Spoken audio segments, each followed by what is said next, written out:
Mass. And in college we had an obligation, took an ROTC program, so we had a 2-year obligation with the Army, and they told me I could report about March of '62. So I went happily back to work at Sprague, and there were 2 other guys I graduated with, I was working with there, Dave and Bert. And Dave said, hey, I've got these 2 cousins, and they want to go to a square dance this weekend, and they've got a girl, a friend of theirs, that would like to go with us. And so would all 3 of us like to go to a square dance? So I said, yeah, I'll go. And Dave said, well, since the 2 cousins are blood relatives, you know, I'll take the friend of theirs, who happened to be Mema, and then you and Bert can take the other 2. And he had I was driving a Bug-Eye Sprite back in those days, a little 2-seater, and Dave had a new Fiat, a French Fiat car, which is about the size of a Volkswagen with 4 doors. So we couldn't all ride in my car, so we went, all 6 of us rode in that little Fiat, went to this square dance about 20 miles down the road. Somehow during the night I ended up with Mema, and Dave ended up with his cousin, and Bert ended up with Dave's other cousin. So I got back to town after the square dance, and Simone needed a ride home, so I gave her a ride back in my Sprite. One thing led to another, and somehow we made a date to go out to dinner the next week. That was in August, I guess.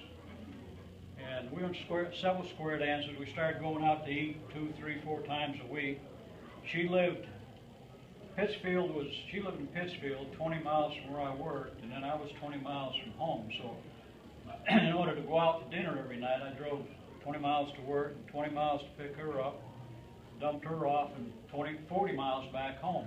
So it got to be kind of a long, you know, I was driving 100 miles a day just to take her out to dinner after work.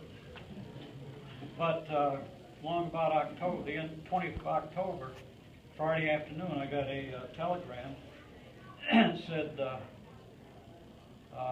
we'd like to have you report for duty early. You got 10 days to get your personal affairs in order and report November 1st for active duty. So we were going out to dinner that night, and I gave her the telegram, and she, I don't know whether she cried or laughed or what she did, but anyway, we decided 10 days we went out to eat about every night.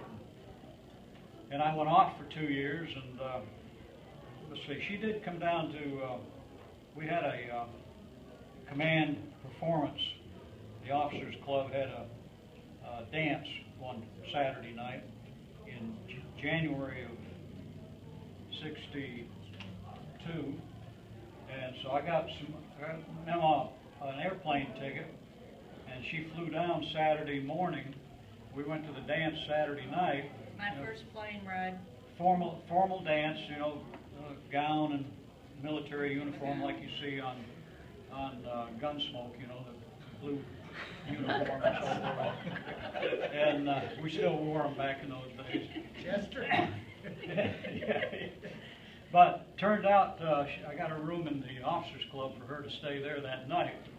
And Sunday morning I was supposed to take her back to the airport, and I got her back to Washington International or whatever it was, and they were closed.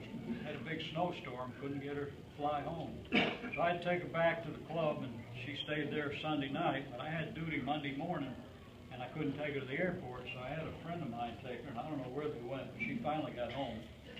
And on Monday, a day late.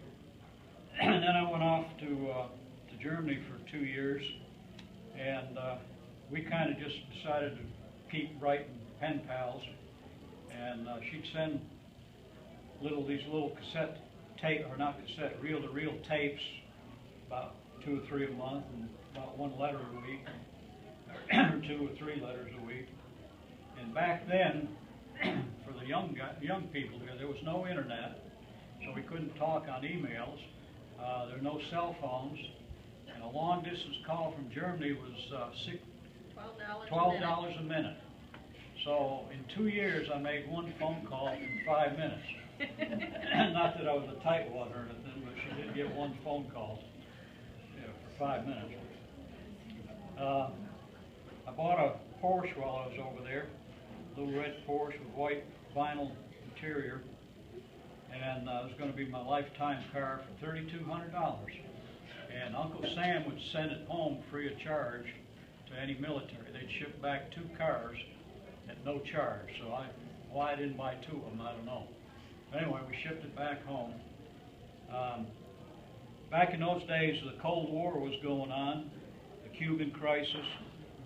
Communist Russia was building missile sites in Cuba and aimed at the United States, and things were getting kind of hairy over in Europe. Russians were threatening to attack West Germany, and we had where I was at for 2 years, we had a line across the middle of Germany, about like the Virginia line up here. They put barriers up, and nobody could go through those barriers. East Germans had to stay on that side, Virginians had to stay there, and North Carolinians or West Germany, you had to stay on this side of the line. So that was our job for 2 years, 24 hours a day, 7 days a week, was guarding that border and being ready for the Russians when they came. Unfortunately, never came. But so I didn't have a lot of time to think about what was going on back home. But anyway, I shipped the Porsche back home, and it was a 9-day boat ride to come back home, 1,100 other GIs, and 1,100 of us, and I think all 1,100 were seasick. We did a hurricane off the coast of England. For 8 days, everybody ate saltine crackers and chucked overboard. And I got home to New York and took a bus back to Pittsfield on Friday night. And I hadn't told anybody I was on the way home. I didn't know when I'd be there. So I got in Pittsfield Friday night, and I called Mama and see if I could get a ride 20, 40 miles back home from her. And she says, "Oh, I'm on my way out to a square dance." So I knew what she was been doing for 2 years. So she had a 56 Pontiac. She picked me up. She canceled her date. Came over and picked me up at the bus station and got me home. We started dating pretty heavy there in about October, I guess, that year. November, and a lot of snow. About the end of November, we decided it'd be cheaper to just get married rather than have to drive that 80 miles a day every day and go pick her up and go out to eat dinner. Plus, she was making me take her out to dinner 3 or 4 nights a week.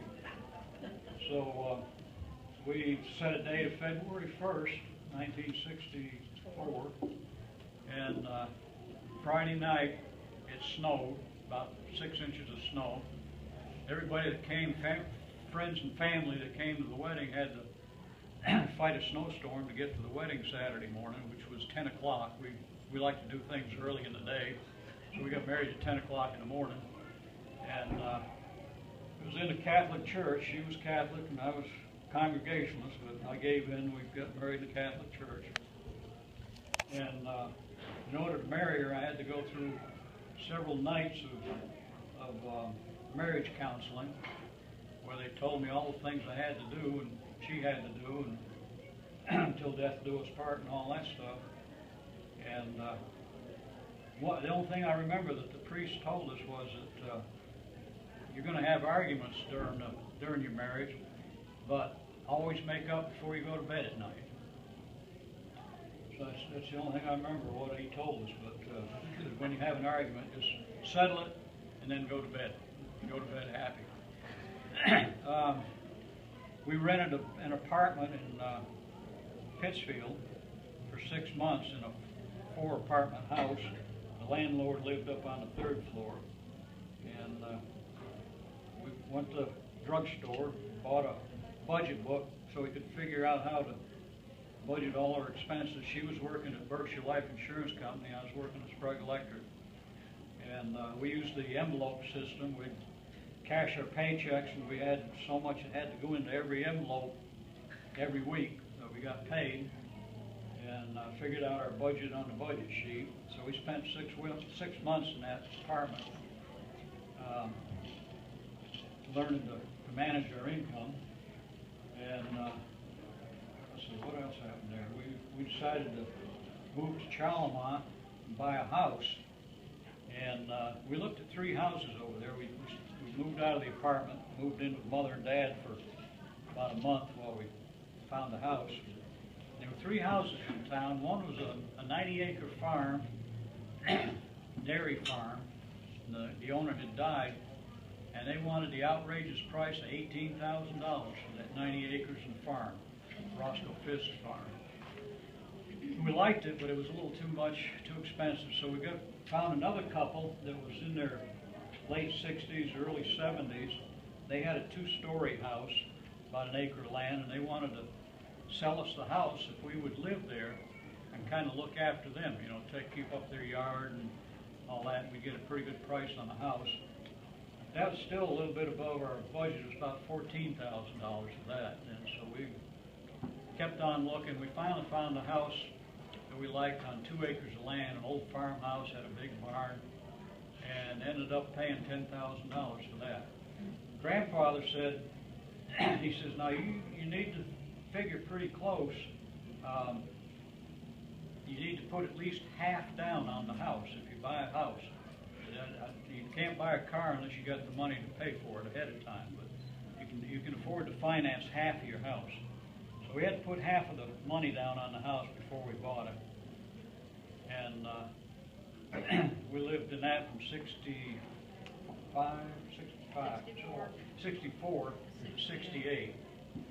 And I got the word we're going to transfer down to North Carolina a few weeks before Labor Day of 68.